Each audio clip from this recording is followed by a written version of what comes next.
Hello student, welcome in Bishop Academy online classes.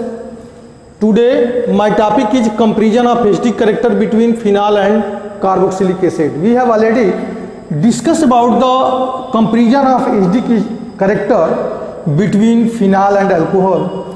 Here we will discuss about the acidic character between phenol and carboxylic acid.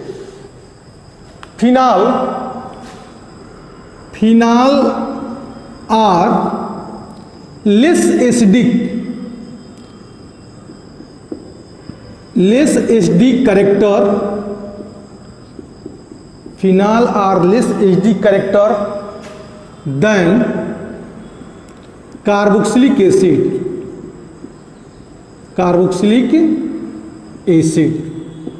Phenol are less acidic character than carboxylic acid.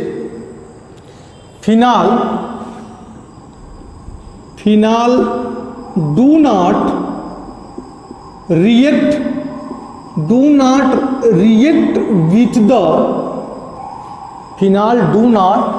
with the metal carbonate. Phenol do not react with the metal carbonate or metal bicarbonate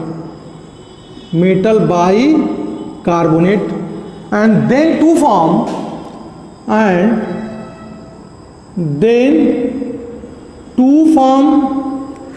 CO2 gas. Then to form CO2 gas. For example मान लीजिए carboxylic acid है. Carboxylic acid में simplest हम लिखते हैं CH3COOH को. इससे भी है फार्मिक एसिड, लेकिन कार्बोक्सिलिक एसिड में हम एसिटिक एसिड को लिख सकते हैं. प्लस Na2CO3 बैलेंस करने के लिए 2 हमने लिख दिया. तो then 2CH3COONA and plus CO2 and plus H2O. Metal bicarbonate से CH3COOH प्लस NaHCO3, तो then to form CH3COONA and plus CO2 and plus H2O. जबकि फिनाल न तो मेटल कार्बोनेट के साथ और न तो मेटल बाइकार्बोनेट दोनों के साथ यह रिएक्शन नहीं करता है. No reaction. यहाँ C6H5OH plus NaHCO3 no reaction. यह तो हो गया तुम्हारा कार्बोक्सिलिक एसिड और फिनाल के बिटवीन में डिस्टिंग्विश करने के लिए. अब हमको एक देखना है कि फिनाल कार्बोक्सिलिक एसिड में, फिनाल और कार्बोक्सिलिक एसिड में कार्बोक्सिलिक एसिड स्ट्रॉन्गर एसिड कैसे हो गया, जो कि फिनाल में लेस एसिडिक हो गया. और हमने चुनी एक्सप्लेन किया था कि फिनाल, जब हमने आपको समझा रहा था फिनाल अल्कोहल के केस में, कि जो जितना ही ज़्यादा रिजोनेंस दिखाता है उसकी एसिडिक कैरेक्टर उतना ही ज़्यादा होती है. और कार्बोक्सिलिक एसिड में तो 2 ही रिजोनेंस बन रहा है. जैसे मान लीजिए हमने लिखा CH3COOH, ठीक है. एंड अब इसका रिजोनेंस कैसे बनेगा? इसका रिजोनेंस में इस ऑक्सीजन पे 2 लोन पेयर्स हैं. एक लोन पे यहाँ पे ट्रांसफर किया और एक बॉन्ड यहाँ टूटा. तो रिजल्ट हमको क्या मिला? CH3CO पर निगेटिव चार्ज, यहाँ पे हो जाएगा double bond plus charge H, एक लोन पेयर. तो यह 2 ही स्ट्रक्चर बन रहा है, इसका 2 ही रिजोनेंस है. लेकिन फिर भी स्ट्रॉन्गर एसिड इसलिए है क्योंकि जो चार्ज का कैरियर है वह मोर इलेक्ट्रोनिगेटिव ऑक्सीजन एटम है. पॉजिटिव और निगेटिव चार्ज का जो कैरियर है वह कौन सा है? मोर इलेक्ट्रोनिगेटिव ऑक्सीजन एटम है. जबकि फिनाल के केस में बात करते हैं तो फिनाल के केस में जो चार्ज का कैरियर होता है वो लेस इलेक्ट्रोनिगेटिव कौन? कार्बन एटम होता है. मान लीजिए यहाँ पे ये टूटा, यहाँ बॉन्ड बना तो चार्ज यहाँ पे डेवलप हुआ. तो मान लीजिए रिजल्टेंट में क्या हुआ? O पर प्लस चार्ज H और यहाँ डबल बॉन्ड हो गया, और निगेटिव चार्ज किस पे आया हमारा, आर्थो के पोजीशन पे तो आया, लेकिन वह कार्बन होगा। चार्ज का कैरियर कौन हुआ, कार्बन होगा। यहाँ पे लेस इलेक्ट्रोनिगेटिव एलिमेंट कार्बन होगा, लेकिन इसमें चार्ज का कैरियर कौन होगा, मोर इलेक्ट्रोनिगेटिव ऑक्सीजन एटम है। इसलिए फिनाल का रेजोनेंस मैक्सिमम होने के बावजूद भी, फिनाल का रेजोनेंस मैक्सिमम होने के बावजूद भी फिनाल की एसिडिक कैरेक्टर कार्बोक्सिलिक एसिड से कम होता है। कार्बोक्सिलिक फिनाल में भी एसिडिक प्रॉपर्टी है, लेकिन फिनाल की जो पावर होता है एसिडिक कैरेक्टर का, वह कार्बोक्सिलिक एसिड से लेस होता है, क्योंकि फिनाल में जो चार्ज का कैरियर होता है वह लेस इलेक्ट्रोनिगेटिव कार्बन एटम होता है, जबकि कार्बोक्सिलिक एसिड मतलब एसिटिक एसिड में अगर हम बात करते हैं तो जो कार्बोक्सिलिक एसिड या किसी भी कार्बोक्सिलिक एसिड की बात करते हैं तो उसमें चार्ज का carrier more electronegative oxygen atom होता है। So acidic character carboxylic acid is a high acidic character, carboxylic acid have a high acidic character than that of the phenol. Is that clear? अब हम यहाँ पे substance की बात करेंगे कि कौन सा मेथड हम अप्लाई कर दें ताकि वो फिनाल की एसिडिक कैरेक्टर बढ़ जाए। जैसे 1 गुना है तो 2 गुना हो जाए, 2 गुना है तो 4 गुना हो जाए, 4 गुना है तो 8 गुना हो जाए। मतलब फिनाल की एसिडिक कैरेक्टर कैसे इंक्रीज हम कर सकते हैं, तो इसमें के लिए हम क्या लिखेंगे, effect of substance, effect of the substance, effect of the substance on the acidity, on the acidity of phenol, effect of the substance on the acidity of phenol। Effect of substituent मतलब अगर phenol के साथ electron withdrawing group, electron withdrawing group, electron withdrawing group में कौन कौन group है, NO2 group है, CN है, X है, हैलोजन, ये इलेक्ट्रॉन विथड्राइंग ग्रुप है। इसको लिखते हैं EWG, इलेक्ट्रॉन विथड्राइंग ग्रुप है। दूसरा electron donating group, electron donating group,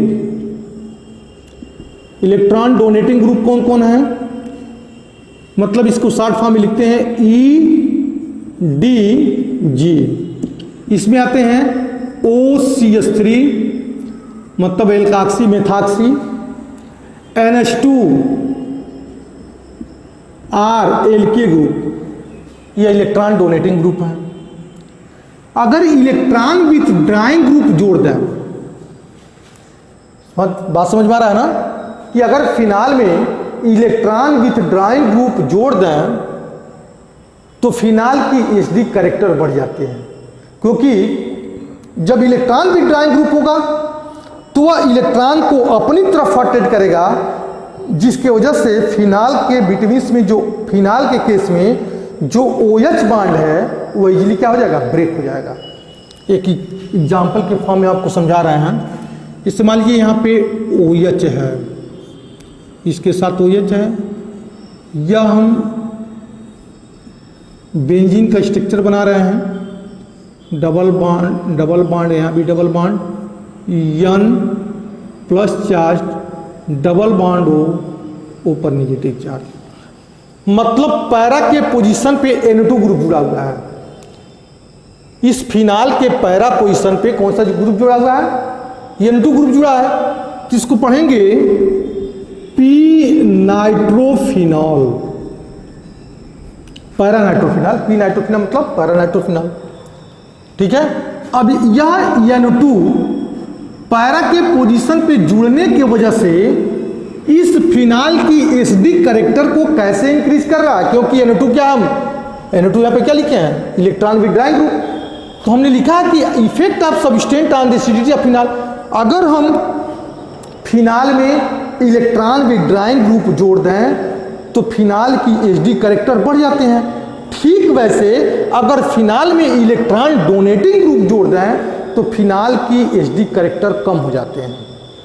जब इलेक्ट्रॉन विथड्राइंग ग्रुप जोड़ेंगे तो फिनाल की एचडी कैरेक्टर बढ़ जाएगी, अगर इलेक्ट्रॉन डोनेटिंग ग्रुप जोड़ेंगे तो फिनाल की एचडी कैरेक्टर कम हो जाते हैं। यह कैसे हो रहा है? तो फिनाल के पैरा पोजीशन पे NO2 ग्रुप जुड़ा है तो फिनाल की एचडी कैरेक्टर को कैसे इंक्रीज कर रहा है? तो हम कहेंगे रिजोनेंस दिखाता है। कैसे रिजोनेंस दिखाता है? कि यह बॉन्ड ट्रांसफर होगा यहाँ पे, जो O और H के बीटवीन में बॉन्ड है वह O और कार्बन के बीटवीन में ट्रांसफर होगा और यह बॉन्ड यहाँ पे टूटेगा, यह बॉन्ड यहाँ पे डबल बॉन्ड बना लेगा और यह बॉन्ड यहाँ पे हो जाएगा। तो नेक्स्ट स्टेप, इसके बाद वाला रिजोनेंस के बाद वाला स्टेप क्या हो जाएगा? H plus charge and plus O, समझ में आ रहा है ना?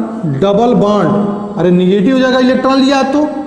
अब यहाँ पे कुछ स्ट्रक्चर हमारा बेंजीन का ऐसे बनेगा, यह बॉन्ड यहाँ पे ट्रांसफर होते हैं, यहाँ डबल बॉन्ड हो जाएगा, यहाँ ऑलरेडी पहले से ही डबल बॉन्ड है और यह बॉन्ड यहाँ पे ट्रांसफर हो रहा तो डबल बॉन्ड यहाँ हो जाएगा, यन हो जाएगा, सिंगल बॉन्ड O पर निगेटिव चार्ज, यहाँ भी निगेटिव चार्ज और यहाँ पे हमारा क्या हो जाएगा?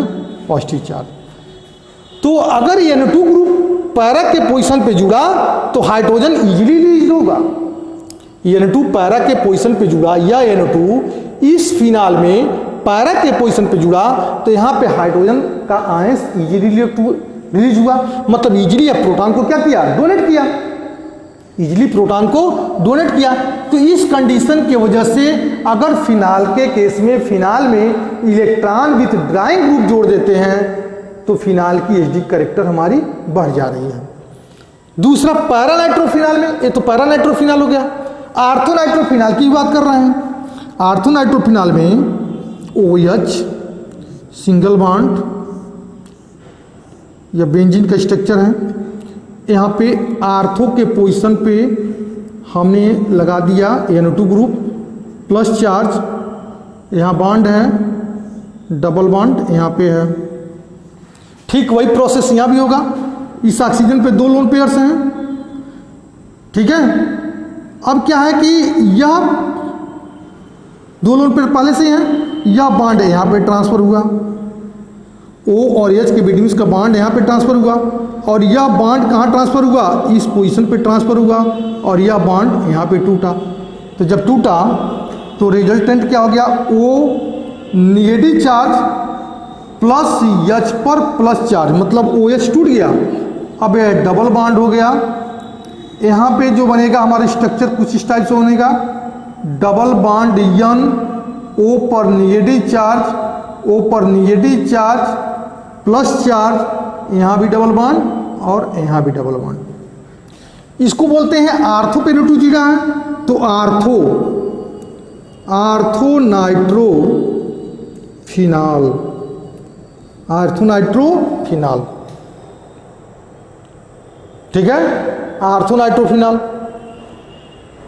Minus I effect, inductive effect इसमें भी है, इसमें भी है, मतलब यह रिजोनेंस दोनों में क्या है? रिजोनेंस है। इसमें भी रिजोनेंस है, इसमें भी रिजोनेंस है। यह भी मोर एसिडिक हो जाएगा, यह भी मोर एसिडिक हो जाएगा, ठीक है। अब मेटा नाइट्रोफिनाल का भी स्ट्रक्चर हम देख लेते हैं। मेटा नाइट्रोफिनाल में हमारा रिजोनेंस नहीं आएगा, माइनस आई इफेक्ट आता है। वह यहाँ पे OH लिख दिए, डबल बॉन्ड यहाँ पे जोड़ दिए यन, डबल बॉन्ड O पर निगेटिव चार्ज प्लस चार्ज, या यहाँ से इलेक्ट्रॉन को खींचना शुरू करेगा। माइनस आई इफेक्ट, NO2 को माइनस आई इफेक्ट होने, NO2 क्या माइनस आई इफेक्ट होने की वजह से यह इलेक्ट्रॉन को अट्रैक्ट करेगा, जिसकी वजह से O और H के बीटवीन का बॉन्ड ब्रेक हो जाएगा। मतलब अगर हम कहें चाहे वो पैरा के पोजीशन पे NO2 ग्रुप जोड़ा है, इस फिनाल में पैरा के पोजीशन पे NO2 ग्रुप जोड़ा है, या इस फिनाल में आर्थो के पोजीशन पे NO2 ग्रुप जोड़ा है, या इस फिनाल में हम मेटा के पोजीशन पे NO2 ग्रुप जोड़ा है, तो हर हाल में फिनाल की एचडी कैरेक्टर को बढ़ना तय है। लेकिन कितना बढ़ेगा, कितना बढ़ेगा एचडी कैरेक्टर? अगर तुमसे पूछा जाए कि ये तीनों में मोर एचडी कैरेक्टर कौन दिखाएगा, तब हमारा आंसर क्या हो जाएगा? अभी तो बात ये चल रही थी कि अगर फिनाल के केस में इलेक्ट्रॉन विथड्राइंग ग्रुप को ऐड कर दिया जाए तो उस फिनाल की एचडी कैरेक्टर बढ़ जा रही है। इसमें से एक का सिलेक्शन किया N2 को हमने जोड़ दिया आर्थो पैरा मेटा पे, तो सबकी जो है एचडी कैरेक्टर बढ़ गई। लेकिन अगर इसमें तुमको डिस्टिंग्विश करना है कि कौन मोर एचडी होगा, तो हमारा आंसर क्या होगा? तो हमारा आंसर होगा कि जो पैरा नाइट्रोफिनाल है इसका एचडी कैरेक्टर मैक्सिमम होता है। पैरा नाइट्रोफिनाल का एचडी कैरेक्टर क्या है? मैक्सिमम है। क्यों मैक्सिमम है? इसको भी एक्सप्लेन करना पड़ेगा कि para nitrophenol have more HD के कैरेक्टर, क्योंकि पैरा के केस में इंटरमॉलिक्यूलर हाइड्रोजन बॉन्डिंग होता है। पैरा के केस में इंटरमॉलिक्यूलर हाइड्रोजन बॉन्डिंग, दो टाइप के हाइड्रोजन बॉन्डिंग होता है, एक इंट्रामॉलिक्यूलर हाइड्रोजन बॉन्डिंग होता है और दूसरा इंटरमॉलिक्यूलर हाइड्रोजन बॉन्डिंग होता है। तो इंटरमॉलिक्यूलर हाइड्रोजन बॉन्डिंग कैसे बनेगा कि यह जो है हमारा बेंजीन का स्ट्रक्चर है, ध्यान दीजिएगा आप लोग, और यहाँ पे हमारा क्या है? फिनाल है, और यह यन है सिंगल बॉन्ड ऊपर निगेटिव चार्ज डबल बॉन्ड हो। ध्यान देना इधर, इसके और इसके बिटवीन में प्लेस बहुत कम है, बहुत कम डिफरेंस है। जहाँ से ये जुड़ा हुआ है इस कार्बन और इस कार्बन के बिटवीन में क्या प्लेस कम है, मतलब इसको ऐसे में समझो कि प्लेस कम है, ठीक है। H और O नाइट्रो का जो ऑक्सीजन है और यह हाइड्रोजन, यह अपना एक लोन पेयर देकर के इसके साथ हाइड्रोजन बॉन्डिंग बना देता है। कौन? NO2 का ऑक्सीजन अपना एक लोन पेयर देकर के इस हाइड्रोजन के साथ क्या बना देता है? बॉन्डिंग बना देता है। और इस टाइप के बॉन्डिंग को बोलते हैं इंट्रामॉलिक्यूलर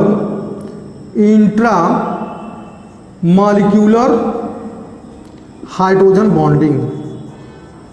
इंट्रामॉलिक्यूलर हाइड्रोजन बॉन्डिंग मतलब यह जब हाइड्रोजन इंट्रामॉलिक्यूलर हाइड्रोजन बॉन्डिंग बना देगा तो हाइड्रोजन को इजीली रिलीज नहीं हो पाएगा।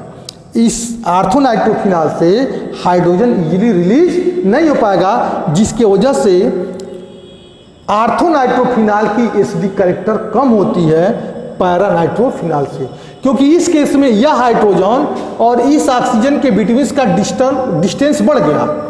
इस हाइड्रोजन और इस ऑक्सीजन के बिटवीन का डिस्टेंस क्या गया? यहाँ पे बढ़ गया, जिसकी वजह से यह इंट्रामॉलिक्यूलर हाइड्रोजन बॉन्डिंग नहीं बना। लेकिन इन दोनों के बिटवीन में गैपिंग कम होने से, स्पेस कम होने से यह हाइड्रोजन और ऑक्सीजन के बिटवीन का बॉन्ड क्या हो गया? बढ़ गया। और इस टाइप के बॉन्ड को हम बोलते हैं इंट्रामॉलिक्यूलर हाइड्रोजन बॉन्डिंग। तो श्योर है जिसमें इंट्रामॉलिक्यूलर हाइड्रोजन बॉन्डिंग बनेगा उसकी एसिडिक कैरेक्टर कम होगा, किसके कंपेरिजन में? पैरानाइट्रो के कंपेरिजन में। तो हम यहाँ क्या निकालेंगे कि orthonitrophenol is less acidic than paranitrophenol due to the presence of intramolecular hydrogen bonding. बहुत इंपॉर्टेंट क्वेश्चन है, why orthonitrophenol has less acidic character than that of the paranitrophenol. तो आर्थोनाइट्रोफिनाल के केस में इंट्रामॉलिक्यूलर हाइड्रोजन बॉन्डिंग बनता है, जिसकी वजह से इसकी एसिडिक कैरेक्टर कम होती है, और इसलिए इसमें इंटरमॉलिक्यूलर हाइड्रोजन बॉन्डिंग बनता है। इंटरमॉलिक्यूलर हाइड्रोजन बॉन्डिंग कैसे बनेगा इसके बारे में हम जब आगे पढ़ाएंगे कैसे बनता है, अभी यहाँ पे एक्सप्लेन करने की जरूरत नहीं है। अभी तो एक्सप्लेन सिर्फ इतना ही करना था हमको, इंट्रामॉलिक्यूलर हाइड्रोजन बॉन्डिंग बनने की वजह से इसकी एसिडिक कैरेक्टर कम हो जाती है, और इसमें इंट्रामॉलिक्यूलर हाइड्रोजन बॉन्डिंग नहीं बनने की वजह से इसका एसिडिक कैरेक्टर ज़्यादा होता है। और मेटा के पोजीशन पर मेटा नाइट्रोफिनाल की एसिडिक कैरेक्टर सबसे कम होती है, क्योंकि वहाँ पे सिर्फ -I इफेक्ट होता है, रेजोनेंस नहीं हो पाता है। Is that clear? That's all. हाँ, एक चीज़ और भी नहीं, अगर इसमें मेथॉक्सी ग्रुप जोड़ दें तो क्या होगा? मान लीजिए फिनाल है, इस फिनाल में अब इलेक्ट्रॉन डोनेटिंग ग्रुप है, OH है, यहाँ पे जोड़ दें OCH3 इलेक्ट्रॉन डोनेटिंग ग्रुप। तो यह क्या हमारा इलेक्ट्रॉन डोनेटिंग ग्रुप है। इलेक्ट्रॉन डोनेटिंग ग्रुप इलेक्ट्रॉन की कैपेबिलिटी को बढ़ाएगा इस ऑक्सीजन पे, जिसकी वजह से OH बॉन्ड क्या होगा? स्ट्रांग होगा। कैसे बढ़ाएगा? यह बॉन्ड यहाँ पाएगा और यह बॉन्ड यहाँ पाएगा, ठीक है ना। तो इस कंडीशन से जब यह बॉन्ड यहाँ पाएगा तो यहाँ क्या बना देगा, डबल बॉन्ड, और यह बॉन्ड यहाँ पे ट्रांसफर हो जाएगा, यह बॉन्ड यहाँ पे ट्रांसफर हो जाएगा। तो जब यह बॉन्ड यहाँ पे ट्रांसफर हो जाएगा तो थोड़ा बना के भी दिखा देते हैं, OH यहाँ हो जाएगा डबल बॉन्ड, और यह हो जाएगा हमारा डबल बॉन्ड O CH3, और एक बॉन्ड यहाँ पे हो जाएगा, दूसरा बॉन्ड यहाँ हो जाएगा। तो जिसके वजह से अब यह कुछ स्ट्रक्चर हमारा ऐसे बनेगा, और जिसके वजह से यह ऑक्सीजन पे जब इलेक्ट्रॉन की डेंसिटी बढ़ेगी, तो हमने अल्कोहल के केस में बताया था कि रिजल्टेंट क्या हो जाएगा, O और H के बिटवीन्स का बॉन्ड क्या होगा हमारा, स्ट्रांगर होता जाएगा, और यह बॉन्ड ब्रेक नहीं होगा, जिसकी वजह से उसकी एसिडिक कैरेक्टर कम होते जाते हैं। That clear, that solves.